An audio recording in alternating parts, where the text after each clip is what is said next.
तो सबसे पहले समझते हैं कि वीलुकअप फंक्शन करता क्या है, इसकी थ्योरी समझते हैं, इसका मतलब समझते हैं और फिर मैं आपको इसका एक छोटा एग्जांपल दिखाऊंगा। फिर मेरे पास धड़ल्ले से बहुत सारे एग्जांपल्स हैं, तो बस सबसे पहले मीनिंग समझते हैं। वीलुकअप बेसिकली क्या करता है, आप वीलुकअप के फॉर्मूले को सबसे पहले एक वैल्यू बताते हो, वीलुकअप उस वैल्यू को ढूंढता है एक टेबल में जाके, और जैसी उस टेबल में वो वैल्यू मिल जाती है, जहां वो वैल्यू मिलती है उसकी साथ वाली रो में से वो आपके बताए हुए कॉलम में से डेटा उठा के आपको पकड़ा देता है। बस इन बात को याद रखिए, आप वैल्यू बताएंगे, वो वैल्यू जाके वो एक टेबल में ढूंढेगा, और उस टेबल में जैसे ही वो वैल्यू मिल जाएगी, लेट मी रिपीट, उस टेबल में जैसे ही वो वैल्यू मिल जाएगी, वो उस वैल्यू के साथ उस वैल्यू की रो में आपके बताए हुए कॉलम में से डेटा उठा के आपको दे देगा। ये अगर चार बातें आपको समझ आई तो हम आगे बढ़ते हैं, इसका प्रैक्टिकल वर्जन देखते हैं। फॉर एग्जांपल, मैं यहां पे अगर एक वी लुकअप का फॉर्मूला लगाता हूं, सिंपल सा, वी लुक अप, वी का मतलब है वर्टिकल, और वर्टिकल क्यों मैं आपको बताता हूं। वी लुकअप सबसे पहले आपसे पूछ रहा है वैल्यू, आप किसके बारे में ढूंढना चाहते हो। मैंने बोला साहब मैं राम के बारे में ढूंढना चाहता हूं, मैंने राम को सिलेक्ट कर लिया। ओके, अब कौन सी टेबल में ढूंढना चाहते हो, मैंने बोला साहब मैं इस टेबल में ढूंढना चाहता हूं। ओके, जैसे इस टेबल में मुझे राम मिलेगा, मैं राम के आगे जो राम की जो रो चल रही होगी, ध्यान से देखिए, जैसे वी लुकअप फॉर्मूला लगेगा और राम को ढूंढेगा, और राम की रो ये है, और राम की रो में मैं चाहता हूं कि सर मुझे सैलरी उसकी यहां पे मिल जाए। तो मैं क्या करूंगा, जरा ध्यान से देखिएगा, मैं यहां पे आने के बाद अब सेलेक्ट करूंगा वो कॉलम नंबर जो मुझे राम वाली रो में से चाहिए, और राम वाली रो में से वो कॉलम नंबर कौन सा होगा, देखिए ध्यान से देखिएगा, this is column number 1, this is column number 2, right. Let me repeat, this is column number 1, this is column number 2। तो मैं यहां पे लिख दूंगा 2, क्योंकि मुझे कॉलम नंबर 2 का जो डेटा है वो यहाँ पे चाहिए। मैंने देखिए यहाँ पे क्या क्या चीजें लगा दी हैं, जरा ध्यान से सुनिएगा गाइस। अगर आप लोग थोड़ा सा भी इस समय समझदारी दिखाएंगे तो आपको वीलुकअप का फॉर्मूला हमेशा के लिए समझ आ जाएगा। देखिएगा, मैंने सबसे पहले बताया सर वैल्यू, मुझे वैल्यू मैंने बता दिया जी, इस वैल्यू को ढूंढो, राम को ढूंढो। कहां पे ढूंढो, इस टेबल में ढूंढो। कौन सी टेबल में ढूंढो, B10 to C12 का मैंने इनको डेटा दे दिया, B10 to C12 को मैंने इनको डेटा दे दिया, इस टेबल में ढूंढो। ओके, और जब राम मिल जाए तो राम की रो में कॉलम नंबर 2 उठा लेना, ये राम की रो है और ये उसका कॉलम नंबर 2 है, राइट। राम की रो में कॉलम नंबर 2 उठा लेना, मैं एक बार फिर दिखाता हूं, ये राम की रो हो गई और ये सर उसका कॉलम नंबर 2 हो गया। कॉलम नंबर 2 कैसे हुआ, कॉलम नंबर 1 ये था, कॉलम नंबर 2 ये है। ओके, और अब जाके सर मैंने इसमें क्या कर दिया, एक कॉमा और लगा के, अभी ये ट्रू और फॉल्स मैं आपको समझाऊंगा, अप्रोक्सीमेट और अप्रोक्सीमेट मैच और एग्जैक्ट मैच क्या होता है ये मैं आपको समझाऊंगा। मैंने बिगली 0 कर दिया यानी फॉल्स, और ब्रैकेट क्लोज करके मैंने कर दिया एंटर, और यहाँ पे आपको राम की सैलरी मिल गई। तो फिर से देखिए क्या किया, वी लुकअप के फॉर्मूले को आपने एक वैल्यू बताई, आपने बोला जाओ ये वैल्यू ढूंढो, और आपने फिर एक टेबल बताई, जाके ये वैल्यू उस टेबल में ढूंढो, और फिर आपने बोला कि भाई जब उस टेबल में आपको वैल्यू मिल जाए तो उस वैल्यू की रो में से मेरे बताए हुए कॉलम में से मुझे एक फिगर उठा के दे देना। और कॉलम नंबर कैसे डिसाइड करते हैं मैं आपको बताता हूं, ये देखिए जरा प्लीज देखिएगा, जब भी आप रेंज सेलेक्ट कर रहे होते हैं, प्लीज गाइस प्लीज जरा फोकस कीजिए। तो वी लुकअप का फॉर्मूला दोबारा लगाता हूं, वी लुकअप, राम को ढूंढो। ओके, राम को ढूंढो, इस टेबल में ढूंढो, और जैसे ही राम मिल जाए, राम वाली रो में से मुझे कॉलम नंबर कौन सा चाहिए मैं आपको वो दिखाने की कोशिश करता हूं। अब देखिए मैं दोबारा से रेंज सेलेक्ट करूंगा, आपको एक चीज दिखाऊंगा खास। जब आप सर ऐसे रेंज सेलेक्ट करते हैं, फिर से एक बार हम रेंज सेलेक्ट करेंगे, जब भी आप ऐसे रेंज सेलेक्ट करते हैं, यहाँ पे कुछ लिखा आता है 3R2C। और this is 3R2C, this is something very important. यहाँ पे सर देखिए, ये आपको बता रहा है कॉलम कितने हैं, ये आपको बता रहा है रो कितने हैं। आप गिन भी सकते हैं, 1 2 3, these are the columns, these are the rows, और sir 1 and 2 these are the columns। so therefore हमारा सैलरी हमें चाहिए तो सर वो सेकंड कॉलम में होगा। ऐसे ही सर यहाँ पे मान लेते थर्ड कॉलम होता, एज का, डेट ऑफ ज्वाइनिंग का, और अगर हमें वो चाहिए होता तो हम अपने वी लुकअप के फॉर्मूले में कॉलम इंडेक्स नंबर की जगह पे क्या लिखते, 3 लिखते। खैर अभी सर मैं इसको 3 यहाँ पे लिख देता हूँ, और 3 लिखने के बाद मैं यहाँ पे 0 लिख रहा हूँ। 0 मैं क्यों लिख रहा हूँ मैं आपको बता दूंगा, कॉमा लगा के मैं 0 लिख रहा हूँ, वो मैं आपको समझाऊंगा, और उसका ब्रैकेट क्लोज करके मैं एंटर कर देता हूँ। अभी मेरे से फॉर्मूले में कुछ गलती हो गई होगी, डोंट वरी, हम उसको एक बार ठीक कर लेंगे। वी लुकअप दोबारा से करते हैं, समझाते समझाते थोड़ा सा टेक्निकल हो जाता है। ठीक है जी, टेबल अरे मुझे ये टेबल चाहिए, कॉलम इंडेक्स नंबर मुझे 2 चाहिए, और ये मेरे लिए हो गए 0। लीजिए सर, आ गई यहाँ पे मेरे पास राम की सैलरी। इसी फॉर्मूले को मैंने लिख के भी समझाया है, मैं आपको दिखाता हूँ कैसे मैंने लिख के समझाया है, ये देखिएगा प्लीज। सो सबसे पहले हम सर कमांड पर फॉर्मूला देते हैं, that is equals to VLOOKUP. फिर हम सर अपने ब्रैकेट को ओपन करते हैं, इसे एक्सेल के टेक्निकल लैंग्वेज में कुछ और बोलते हैं, मैं भी उसके डिटेल में नहीं जा रहा हूँ। ओपन करने के बाद सर हम लोग क्या ढूंढते हैं, लुकअप वैल्यू। लुकअप वैल्यू वही कि सर हमें किसके बारे में रिसर्च करना है, किसके बारे में सर्च करना है। So value to look for in the range और table, for example you are looking for Ram और an employee code. Okay, then हम लोग देते table array. Table array is the range जिसमें सर हमें ये वैल्यू ढूंढनी है। टेबल अरे वो है जिसमें हमें ये वैल्यू ढूंढनी है। रेंज और table in which you look for the value और and always freeze the range, इसके बारे में मैं आपको बताऊंगा। बहुत ही इंपॉर्टेंट है सर ये ऑलवेज फ्रीज द रेंज। ये भी आपको पता चलेगा इससे क्या दिक्कत होती है अगर सर हम ऐसा नहीं करते हैं तो। ओके, अच्छा जी। देन उसका कॉलम इंडेक्स नंबर। अब हमें कॉलम नंबर चाहिए किसका, मैंने आपको जैसे हिंदी में बताया था, ध्यान से देखिएगा जो मैं बोल रहा हूं। एक बार आपने राम को ढूंढ लिया तो राम जिस रो में आता है उसी रो में से एक कॉलम नंबर मुझे चाहिए, और वो कॉलम नंबर आप स्पेसिफाई करेंगे। कॉलम नंबर आपकी रेंज के हिसाब से डिसाइड होता है। अगर आपने सर ये सिलेक्ट कर लिया इस रेंज को यहाँ पे, तो भाई ये कॉलम नंबर 1 है, कॉलम नंबर 2 है, तो आपको कॉलम नंबर यहाँ पे डालेंगे। एंड उसके बाद सर हम लोग अप्रोक्सीमेट मैच और एग्जैक्ट मैच अभी समझने वाले हैं थोड़ी देर में, तो उसको हम बाद में देखेंगे। अब यहाँ पे सर एक खास बात मैं आपको बताता हूँ। वी लुकअप में जो भी आप वैल्यू ढूंढ रहे हैं वो हमेशा आपके लेफ्ट मोस्ट कॉलम में होनी चाहिए। इतना आपको दिमाग लगाना पड़ेगा, और इसलिए वी लुकअप की बहुत बुराइयां भी होती है। मैं आपको बताऊंगा कैसे। देखिए, अभी मैं दोबारा फॉर्मूला लगाता हूँ, equals to VLOOKUP bracket open. अब मैं राम ढूंढ रहा हूं, तो भाई राम जब मैं यहां पे लिख दूंगा तो मुझे ये बात का ध्यान रखना है कि राम मेरे टेबल के लेफ्ट मोस्ट कॉर्नर में आता हो तभी बात बनेगी, अदरवाइज बात नहीं बनेगी। Right, this is one of the limitation of the V lookup. Okay, अच्छा, चलिए, ये चीज आपको लेफ्ट मोस्ट वाली ध्यान में रखनी है। अब रेंज फिक्स करने वाला क्या केस है मैं आपको बताता हूं। इससे पहले हम एक बड़ा एग्जांपल करते हैं। इंप्लॉय का बहुत सारा डेटा है मेरे पास, हम यहाँ पे कुछ अच्छे एग्जांपल्स करते हैं। डेटा में से आपको सर्च करना सिखाता हूं मैं कि कैसे आप लोग डेटा में से वी लुकअप लगा के आइटम्स को बाहर निकाल सकते हो। फिर हम लोग कुछ ऐसे चीजों पे चलेंगे जो सर फाइनेंस वर्ल्ड में यूज होते हैं, ऑडिटिंग के टाइम पे, अकाउंटिंग के टाइम पे जो फंक्शंस काफी यूज हो सकते हैं वो देखेंगे। और फिर हम अप्रोक्सीमेट मैच का मतलब भी समझेंगे कि अप्रोक्सीमेट मैच का मतलब क्या है और एग्जैक्ट मैच का मतलब क्या है। वी लुकअप लगाते समय क्या गलतियां होती हैं मुझे आपको वो भी बताना है। जो सबसे ज्यादा कॉमन मिस्टेक्स हैं हम उनके ऊपर भी बातचीत करेंगे कि भाई वी लुकअप लगाते समय गलतियां जो है वो किस किस तरीके की हो सकती है। आइए, तो अब चलते हैं हम लोग। सबसे पहले क्या देखना चाहेंगे, चलिए सबसे पहले हम एक काम करते हैं, इस शीट के अंदर वी लुकअप लगाना सीखते हैं। आइए साहब, तो वी लुकअप लगाने की कोशिश करेंगे। यहाँ पे सर मैं क्या करता हूँ, मैं अपने लिए एक सिंपल सी चीज बनाता हूँ, नेम एंड, या मैं ऐसे कर देता हूँ इम्प्लॉय कोड। सबसे पहले इम्प्लॉय कोड, राइट, क्योंकि इम्प्लॉय कोड यूनिक होगा। और यहाँ पे मैं सर उसकी जानना चाहता हूँ क्या, सैलरी। अब आप लोग वैसे समझ चुके हैं मैं कैसे काम करने वाला हूँ। मैं बस यहाँ पे एम्प्लॉय कोड डालूं और मैं सर उम्मीद रखता हूँ कि मुझे क्या मिल जाए, सैलरी मिल जाए। अच्छा जी, ऐसा ही होगा सर, ऐसा ही होगा, डोंट वरी एट ऑल। लीजिए, employee code and then we will get what, salary. आ जाओ भाई। तो मैंने यहाँ पे लिखा जी NAC 009। ओके, मैं आपको दिखाऊंगा गलतियां भी क्या क्या होती हैं, तो ध्यान से बिल्कुल समझते जाइएगा। अब मुझे सैलरी चाहिए NAC 009 की। मैं वी लुकअप लगा रहा हूँ, वी लुक अप। सबसे पहले आपने डिसाइड किया कि आपको क्या ढूंढना है, मुझे NAC 009 ढूंढना है। कहां ढूंढना है, मुझे NAC 009 इस टेबल के अंदर जो है वो ढूंढना है। और याद रखिएगा इस टेबल में मेरे पास कितने कॉलम आ रहे हैं, जरा इस बात पे ध्यान दीजिए। 10C, 20R 10C, it means what, come on guys, it means what, जल्दी बताइए। इट मींस मेरे पास भाई 10 तो कॉलम है और 20 रो है। आप देख सकते हैं मेरे पास 10 कॉलम है और कितनी रोज है, 20 रोज है। ओके, अच्छा, तो मैं एक बार दोबारा से रेंज सेलेक्ट करता हूं कहीं किसी तरह की मिस्टेक ना हो जाए। लीजिए, और अब मैं इसको कर देता हूं यहाँ पे, कॉमा डाल के अपने फॉर्मूले को और आगे बढ़ा देता हूँ। और मैं क्या लिखूंगा इसके अंदर, अब मैं बताऊंगा कि भाई मुझे क्या ढूंढना है। मुझे एम्प्लॉय का नाम जानना है, सैलरी जानना है, क्या जानना है। और अब देखिएगा जरा मेरे साथ जो काम मैं करने जा रहा हूँ, समथिंग वेरी इंपॉर्टेंट। मुझे सैलरी जाननी है तो मुझे सैलरी का कॉलम नंबर पता करना है। कॉलम नंबर देखेंगे कैसे, दिस इज 1 2 3 4 5 6। तो मुझे यहाँ पे कॉलम नंबर 6 से डेटा चाहिए। मैंने बोला मुझे NAC 009 ढूंढना है। फिर मैंने बोला मुझे NAC 009 इस टेबल में ढूंढना है। फिर मैंने बोला जैसे ही NAC 009 मिल जाए उसकी रो में कॉलम नंबर जो आपका 6 था, आई थिंक 6 ही था, आपका कॉलम नंबर जो 6 है मुझे उसका डेटा उठा के दे देना। और मैं उसी हिसाब से अपने फॉर्मूले को जो है वो बना लिया। मैंने बोला जी 6।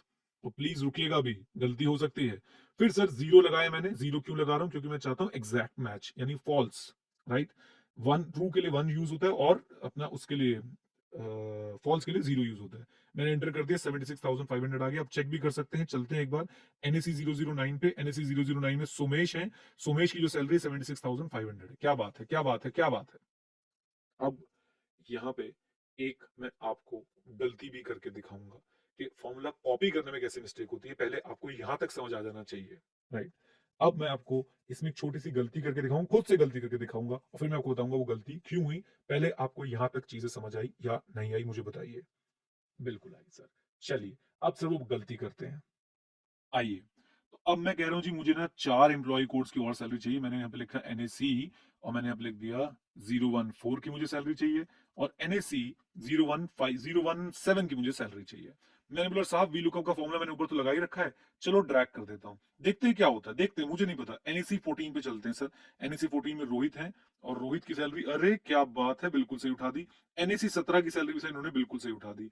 चलिए, आपका काम सर बहुत सही हो रहा है। क्यों सही हो रहा है सर जी? अभी आपको मैं बोलता हूं कि अब आप मुझे ना एक काम करो, मैं आपको एक अगला होमवर्क देता हूं। NSE 002 की सैलरी मुझे चाहिए।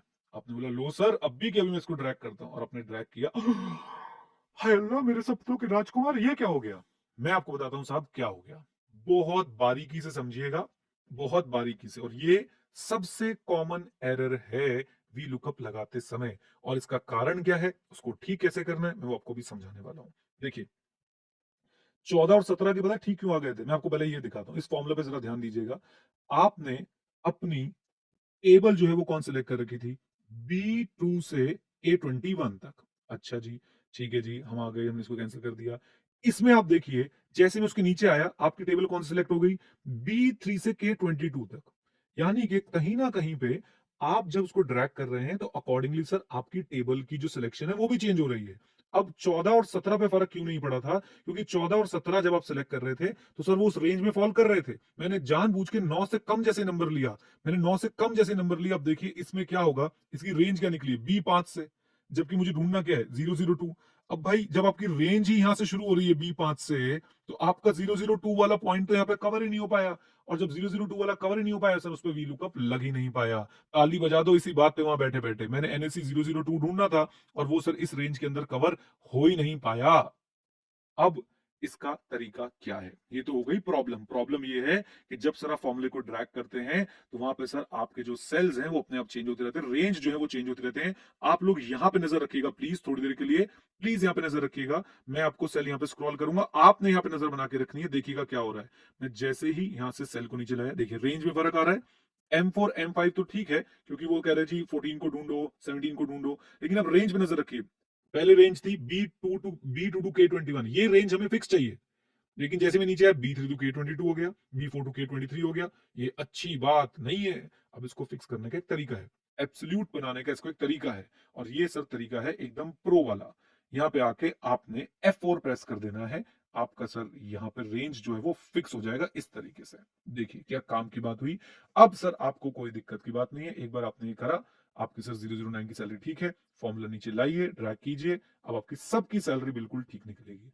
क्योंकि अब आप देखिए, अब प्लीज फिर से यहां पे ध्यान रखिएगा गाइज, ये है बहुत ही इंपॉर्टेंट चीज। यहां पे आप ध्यान रखेंगे तो आप देखेंगे, मैं सेल नीचे करूंगा और रेंज हिलेगी भी नहीं, बिल्कुल भी रेंज हिलेगी भी नहीं, सिर्फ आपका एम एम एम वाला जो है वो चेंज होगा, और वो चेंज होना भी चाहिए, क्योंकि हमें सर 009 की सैलरी यहाँ चाहिए, यहाँ 14 की सैलरी चाहिए, तो ये आपका चेंज होता रहेगा, लेकिन आपकी रेंज जो है अब सर फिक्स हो गई है। पहला एरर जो आता है, मैंने आपको बता दिया कि वो क्यों आता है, राइट। अब मैं आपको एक और एरर दिखाता हूं, हो सकता है ना आए, लेकिन इस गलतियों पे ध्यान देना जरूरी है। मैंने क्या किया, मैंने NSE 004 लिखते समय एक एक्स्ट्रा स्पेस बार जो है वो दे दिया। अब मैंने यहाँ पे लिखा जी NSE 004, देखिए NA आ गया यहाँ पे। अब NA क्यों आ गया जी, रेंज भी सही है, सब कुछ बढ़िया है, फॉर्मूला भी लगा हुआ है, वो एक्स्ट्रा स्पेस जो सर आपके डेटा में गया ना, वो दिक्कत दे रहा है। मैं जैसे ही इस एक्स्ट्रा स्पेस को हटाऊंगा, देखिए वहां पे काम हो गया। और दिस इज समथिंग सर जो बहुत एक्सपीरियंस से आता है, बहुत सोचने समझने की बात आता है, अदरवाइज आप लोग ढूंढते रहेंगे एरर आ क्यों रहा है। एक एक्स्ट्रा स्पेस आपको बहुत ज्यादा नुकसान पहुंचा सकता है, बहुत ज्यादा, राइट। तो इस एक्स्ट्रा स्पेस को आपने देखना है कि आपका डेटा जब आप मेंटेन करते हैं, तो सर जिसने भी डेटा मेंटेन किया, जिसने डेटा एंट्री करी है, वो बहुत सही करी हो। आपके डेटा एंट्री फील्ड्स जो है वो बिल्कुल स्पेसिफिक होने चाहिए। ओके, लीजिए सर, तो मजा आया सर वीलुकअप का ये पार्ट सीख के? अगर मजा आया तो सर वीडियो को पूरा देखते रहिए, मैं बार बार बोल रहा हूँ क्योंकि सर अभी तो पार्टी शुरू हुई है, राइट? और रटने में और समझने में क्या फर्क होता है वो आपको मैं हमेशा कोशिश करता हूँ समझाता रहूं, यही फर्क होता है रटने और समझने में भी। आप वीलुकअप समझ रहे हैं, आप रट्टा नहीं मार रहे हैं वीलुकअप का, राइट? वैसे हैरानगी होती है कि एक्सेल में भी रट्टे लग रहे हैं। लीजिए, अब मैं आपको बताता हूँ वीलुकअप की थ्योरी में हम लोग कहाँ पहुंच चुके हैं सर। वीलुकअप किस लिए यूज होता है? सर्च के लिए यूज होता है, हमने देख लिया। वीलुकअप क्या करता है सर? ये वीलुकअप हमेशा अपने लेफ्ट की तरफ ही डेटा देखता है। Look for the data to the left, answer is no. Left की तरफ ना देखे, सिर्फ और सिर्फ क्या देखता है? डेटा टू द राइट देखता है, इस बात को याद रखिएगा, राइट? अब उसका भी एक इलाज है, नई नई चीजें आ गई हैं, एक्स लुकअप आ गया है, इंडेक्स है, मैच है, बहुत सारी चीजें हैं। Now why errors? सर सबसे पहले तो मैंने आपको बता दिया एरर क्यों आता है जब आप रेंज को फ्रीज नहीं करते। मैंने यहाँ पे भी आपको बोला था ऑलवेज फ्रीज द रेंज, आपको मैंने उसका कारण बता दिया। तो एक एरर आता है सर, आप लोग जो है रेंज को फ्रीज नहीं करते। दूसरा एरर क्या था? स्पेसिंग इश्यूज, मैंने आपको कवर करा दिया। अब तीसरा एरर भी मैं यहाँ पे आपको दिखा देता हूँ एम्प्लॉय डेटा के अंदर ही। आइए जरा चलिए मेरे साथ। अब मैं यहाँ पे लिखता हूँ, मैं इसको नीचे स्क्रॉल कर देता हूँ अभी के लिए, राइट? अभी एनए आ रहा है, मैं यहाँ पे लिखता हूँ एनएसी और स्क्रॉल कर देते हैं थोड़ा सा, या इसको हटा देते हैं अभी के लिए। मैं यहाँ पे लिख दूँ एनएसी 035, राइट? एनएसी 035 लिखा मैंने। अब मैं सर इसको नीचे जाके स्क्रॉल कर रहा हूँ, ये लीजिए, अभी भी आपको ये दिखा रहा है कि भाई नहीं, अवेलेबल नहीं है सर डेटा हमारे पास। अब बताइए क्या करना है? तो अब वो क्यों है मैं आपको ये बताने की कोशिश करता हूँ। ये एरर भी क्यों आ रहा है? ये एरर इसलिए आ रहा है क्योंकि सर देखिए मेरे पास एनएसी 035 कोई एम्प्लॉय है ही नहीं, यानी कि वो डेटा में एग्जिस्ट ही नहीं करता। और यहाँ से आप एक्सेप्शन निकाल के चेक भी कर सकते हो कि यहाँ पे ये चीज क्यों आई है, राइट? सो ये आपको एक बड़ा हेल्पफुल टूल रहेगा आपके लिए, राइट? अब ये सोचिए, एक आपको क्विक टिप देता हूँ। ये डेटा बहुत बड़ा होता, हजारों लाइंस होती, तो आप एनएस को कैसे ढूंढते? Very very very very simple. आप सर जाते और सर इसके ऊपर जो है फिल्टर लगा देते, और फिर सॉरी, आप जाते और सर इसको सिलेक्ट करके क्या लगा देते? आप फिल्टर लगा देते, और फिल्टर लगाने के बाद यहाँ से सिलेक्ट डी सिलेक्ट सबको कर लेते, सिर्फ एनए को सिलेक्ट करते, तो आपको सिर्फ एक्सेप्शन वाली चीजें जो है यहाँ पे दिख जाती। आइए सर, ये सब मैंने आपको सारे तरह के जो एरर्स आ सकते हैं वो मैंने यहाँ पे कवर करा दिए। ये 3 मेन एरर हैं जो वीलुकअप लगाते समय आते हैं। आई होप आपको भी एरर परेशान नहीं करेंगे। अब सर एक बार अप्रॉक्स मैच को समझ लेते हैं और हम लोग अपने एग्जैक्ट मैच को समझ लेते हैं कि वो किस लिए काम आते हैं। कैसे काम करेगा अप्रॉक्स मैच और आपका एग्जैक्ट मैच? इसके लिए मुझे आपको ये चीज दिखानी बहुत ज्यादा जरूरी है, ये शीट देखिए। अप्रॉक्स मैच क्या है? अब मैं आपको बोलता हूं सर, मुझे आप बताएं कि मैं आपको अगर सेल्स बताऊं तो आप, वैसे आपने अपने ये टेबल बना रखे भाई, जिसकी सेल्स इतनी होगी उसको इतनी कमीशन मिलेगी, किसी की सेल 0 है उसको सर कमीशन कितनी? 0। अगर उसने 1000 कर दी तो 10%, 1000 से लेके 1999 तक करी तो भाई उसकी कमीशन कितनी होगी? 10%। लेकिन जैसे 2000 टच करेगा उसकी कमीशन कितनी हो जाएगी? 20%। इसमें आप वीलुकअप कैसे लगाएंगे? मैं आपको बता रहा हूँ सर, यहाँ पे रैंडम रैंडम एम्प्लॉइज की सेल में आपको बता रहा हूँ। किसी ने 500 की सेल करी है, किसी ने 200 की सेल करी है, किसी ने सर 2500 की सेल करी है, किसी ने 2350 रुपए की सेल करी है, किसी ने 4560 रुपए की सेल करी है। मैं आपको बताता हूँ, मैं आपसे पूछ रहा हूँ कि साहब प्लीज एक काम कर दो, मुझे इन सब की आप क्या बता दो, मुझे आप इन सब की बता दो कमीशन, राइट? तो आपके पास एक मास्टर डेटा तैयार है कि सर सेल इतनी होगी तो कमीशन इतनी होगी, स्लैब रेट्स आपके पास तैयार हैं, तो आपसे पूछ रहे हैं कि सर आपको कमीशन बतानी है। मैं आपको एक बात बता दूं सर, यहाँ पे आप इफ के फॉर्मूले से भी काम चला सकते हैं, लेकिन सर जो आपको परेशानी होगी यहाँ पे इफ नहीं, नेस्टेड इफ, यानी इफ के अंदर इफ के अंदर इफ के अंदर इफ, यानी 4-5 इफ लगेगा और रायता इतना फैल जाएगा कि पूछो मत। तो इससे बढ़िया है आप यहाँ पे वी लुकअप का इस्तेमाल कीजिए। मैं भी आपके साथ करके देख रहा हूं, आप भी करके देखिएगा। गलती होने के चांसेस होंगे तो हम बता देंगे कहां पे गलती होने के चांसेस हैं। वी लुकअप, लुकअप मुझे ढूंढनी है ये वैल्यू, मुझे ढूंढनी है ये वैल्यू इस टेबल में, मुझे ढूंढनी है ये वैल्यू इस टेबल के अंदर, बहुत बढ़िया। और इस टेबल में जब मुझे 500 वैल्यू मिल जाए, अब आप बोलोगे सर 500 तो इस टेबल में है ही नहीं, यही तो कमाल है। इस टेबल में जब मुझे 500 की वैल्यू मिल जाए तो मुझे आप कॉलम नंबर 2 में से जो वैल्यू हो, उस रो के साथ में कॉलम नंबर 2 में से जो वैल्यू हो वो मुझे लौटा दीजिएगा।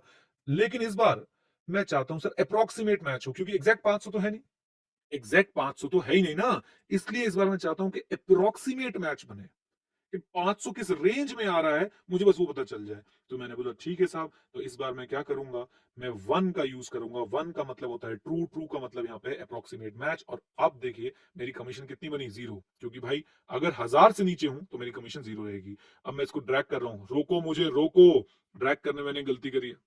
क्या गलती करी है बताओ मुझे? ट्रैक करने में मैंने बेटा एक गलती करी है। क्या गलती करी है बता दो मुझे।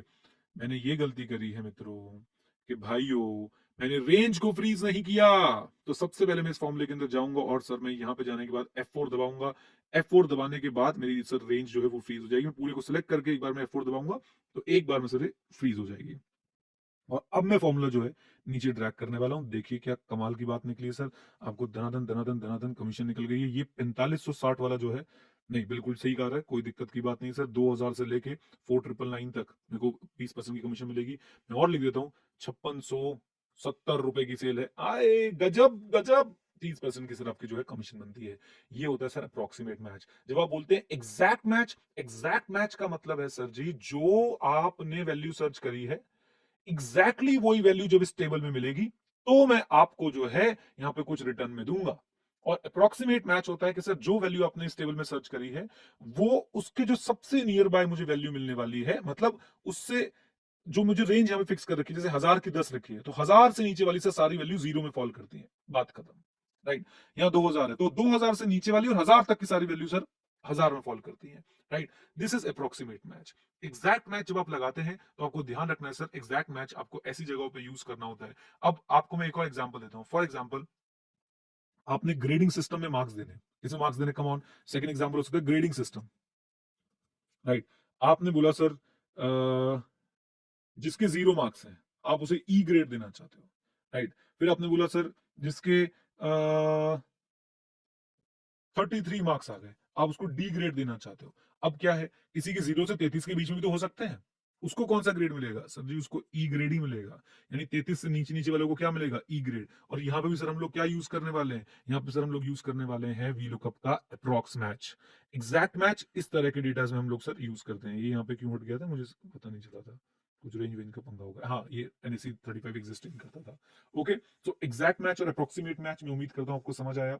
अप्रोक्सीमेट मैच सर आप तब यूज करें जब आपको जो है, प्लीज सुन लीजिए, अप्रोक्सीमेट मैच आप तब यूज करें जब आपको कुछ रेंजेस गिवन है, कुछ सर आपके स्लैब्स गिवन है। और अप्रोक्सीमेट मैच यूज करते समय एक बहुत इंपॉर्टेंट बात है कि आपका डेटा जो है सर, आपकी चीजें जो है, आपकी जो टेबल है वो प्रॉपर्ली सॉर्टेड होनी चाहिए, यानी कि वो एक ऑर्डर में चलनी चाहिए। अगर वो सॉर्टेड नहीं होंगी तो सर आपका आंसर गलत आ जाएगा। और इसलिए कई बार लोग बोलते भी हैं कि वी लुकअप लगाया लेकिन डेटा सॉर्ट नहीं किया।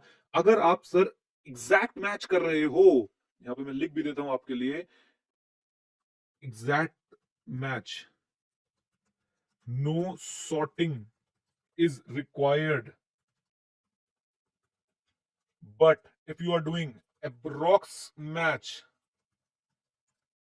sorting mandatory. सॉर्टिंग क्या होती है मैं उम्मीद कर लूं आपको पता है, नहीं पता तो सर अगली वीडियो में बता देंगे आपको, don't worry at all. Sorting will be mandatory. Got my point guys? Yes sir, 3 bags full. चलिए आइए, तो ये हो गया सर हमारा अप्रॉक्स मैच और एग्जैक्ट मैच। अब चलते सर एक रियल लाइफ एग्जांपल पे और देखने की कोशिश करते हैं कि दो शीट्स के बीच में हम लोग कैसे जो है वी लुकअप का इस्तेमाल कर सकते हैं। आप जब सर ऑडिट करेंगे, अकाउंटिंग करेंगे, तो आपको सर एसेट रजिस्टर जरूर मिलेगा। अब एसेट रजिस्टर आपको मिलेगा, आपको सर क्या है, ये एसेट रजिस्टर दे रखा है, एसेट का कोड दे रखा है, एसेट की क्लास बता रखी है, एसेट का डिस्क्रिप्शन बता रखा है, लेकिन एसेट कौन सी क्लास से बिलोंग करता है, क्लास का कोड आपको दे रखा है, लेकिन एसेट कौन सी क्लास से बिलोंग करता है ये आपको नहीं बता रखा है। राइट। और अलग से आपको सर एक मास्टर डेटा अवेलेबल है। एसेट क्लास हमारे पास कुल मिला के सर ये दे रखे हैं 1 2 3 4 5 6 7 8 9, 9 क्लास दे रखे। फिर से 1 2 1 2 3 4, 6 हो गई, 6 और 3 9, 9 क्लास दे रखी है सर, हमें ब्रॉड क्लास दे रखी है। उसके बाद जब भी हम कोई एसेट खरीदते हैं हमें सर उसके अंदर जो है एसेट क्लास डिस्क्रिप्शन लिखना होता है, लेकिन अब लिखा नहीं है। अब सर मान लो भाई यहाँ पे आपके पास जो है 10,000 एसेट्स हैं, 10,000 एसेट्स हैं, और आपको सबके आगे एसेट क्लास का डिस्क्रिप्शन लिखना है। एक तो सर क्या है, बनाओ दिहाड़ी लिखते रहो, देख देख के लिखते रहो, पूछ पूछ के लिखते रहो। और एक है सर स्मार्ट तरीका। और स्मार्ट तरीका क्या है, अब देखिएगा इंटरशीट्स में मैं कैसे जो है लगाने जा रहा हूं आपकी वी लुकअप फॉर्मूला। आइए आपके साथ ही ट्राई कर रहा हूं। We look up, lookup value, मुझे क्या वैल्यू ढूंढनी है, मुझे सर ये एसेट क्लास ढूंढनी है। राइट। कहां ढूंढनी है, ओए होए होए होए, अब मुझे सर दूसरी शीट में जाके ढूंढनी है, और दूसरी शीट की इस टेबल में मुझे ढूंढनी है। ऊपर फॉर्मूले पे ध्यान बनाए रखें, इस बार उसने क्या किया है, ये जो आपको एसेट क्लास दिखाई दे रहा है, this is nothing but this is my name of the sheet जिसके अंदर जाके मैं ये वैल्यू ढूंढ रहा हूं। जरा ध्यान दीजिएगा इस बात पे, फॉर्मूले में आपने बोला मुझे ये वैल्यू ढूंढनी है, आपने बोला सर मुझे वैल्यू कहां से ढूंढनी है, मुझे एसेट क्लास शीट में इस रेंज में ढूंढनी है। ओके, बहुत बढ़िया। हमने सर बोला आप तो बड़े काम के बंदे हो, फिर आपने इक्वल्स टू का साइन लगाया, और अब column index number, column 1 column 2, तो कॉलम नंबर 2 में मुझे जो है वो वैल्यू ढूंढनी है, मुझे एग्जैक्ट मैच करना है, क्योंकि यहाँ पे अप्रोक्सीमेट जैसी कोई दिक्कत नहीं है, तो मैंने 0 लगा दिया और फॉर्मूला क्लोज करके एंटर मार दिया। ओ बल्ले बल्ले। और अब क्या करेंगे, अब ये गलती करी है, रेंज को फ्रीज नहीं किया है। रेंज को कैसे फ्रीज कर सकते हैं, रेंज को फ्रीज करने के सर बहुत सारे तरीके हैं। आप सर जाइए इस फॉर्मूले के अंदर दोबारा से, और जब आप सर फॉर्मूला लगा रहे होते हैं, आप यहां से भी इसको सेलेक्ट करके जो है फ्रीज कर सकते हैं। देखिए यहाँ पे लिखा आ रहा है, इसको आप सिलेक्ट कर लीजिए और एक बार आप F4 प्रेस करेंगे, हो गई सर रेंज फ्रीज, राइट। मैं आपको डिफरेंट डिफरेंट तरीके भी बता रहा हूं, मैंने एंटर किया, अब सर मैं बस इसको एक बार स्क्रॉल कर दूंगा और देखो सर क्या जबरदस्त काम हुआ है। फाइनल कट प्रो के सामने एनए क्यों लिखा है, हमें एक बार ढूंढना पड़ेगा कि क्या प्रॉब्लम है। ओके, C103 एसएल क्लास में जाके C103 सर एग्जिस्ट ही नहीं करता, और इसलिए सर यहाँ पे एनए लिखा आ रहा है, और यही है सर कमाल वी लुकअप का। आपको एरर भी इसने साथ साथ बता दिया, और आप लोग सर एरर को कैसे ढूंढ सकते हैं, जैसे मैंने आपको बताया था, आप यहाँ सिलेक्ट कीजिए, इसको सिलेक्ट करने के बाद आप लोग लगा दीजिए इसके अंदर क्या, फिल्टर, और फिल्टर लगाने के बाद आप यहां से डीसेलेक्ट ऑल कर दीजिए और सिर्फ एनए को सिलेक्ट कर लीजिए, आपको पता चल जाएगा कहां कहां पे एरर आ रहा है, और फिर आप उसको जाके जो है ढूंढ सकते हैं। यानी एसेट क्लास आपके मास्टर डेटा में कोई कमी है, यहाँ पे C103 आने के बाद और यहाँ पे सर सॉफ्टवेयर की कैटेगरी आती, तो यहाँ पे आपका फाइनल कट प्रो भी जो है कहीं ना कहीं पे जो है एडजस्ट हो जाता, यानी उसके आगे भी एसेट क्लास डिस्क्रिप्शन जो है वो लिखी आ जाती है। तो लीजिए, आपको मैं उम्मीद करता हूं कि काफी मजा आया होगा ये सब देखने में, वी लुकअप को पूरा समझने में, और अब आप लोगों ने करनी है प्रैक्टिस। और मैं अब सर आप लोगों को ये शीट दूं या ना दूं मैं सोच रहा हूं, लेकिन आप लोग अगर खुद बना के करेंगे तो बहुत मजा आएगा। मेहनत बहुत लगी भाई ये शीट बनाने में, सारी चीजें जो वी लुकअप में हो सकती थी मैंने आपको समझा दी। अब इसी तरह के एक एच लुकअप होता है, एक हमारे पास इंडेक्स एंड मैच होता है, और उसके बाद सर एक नया आया है फादर इन लॉ सबका, एक्स लुकअप, उसके बारे में बात करेंगे। लेकिन एक्स लुकअप लगाने के लिए आपको आपके कंप्यूटर में ऑफिस 365 चाहिए, जैसे मैं ऑफिस 365 यूज कर रहा हूं, पुराने वर्जन में आपको ये नहीं मिलेगा। ओके, चलिए sir, all the best. V lookup की वीडियो यहीं तक, thank you very much, stay connected, stay जय हिंद, और हाँ सीखते रहें, क्योंकि सीखना बंद तो जीतना बंद। Bye bye and take care, और जाके बता दो सबको कि तुम लोग एक्सेल मुझसे सीखते हो। Bye bye, take care.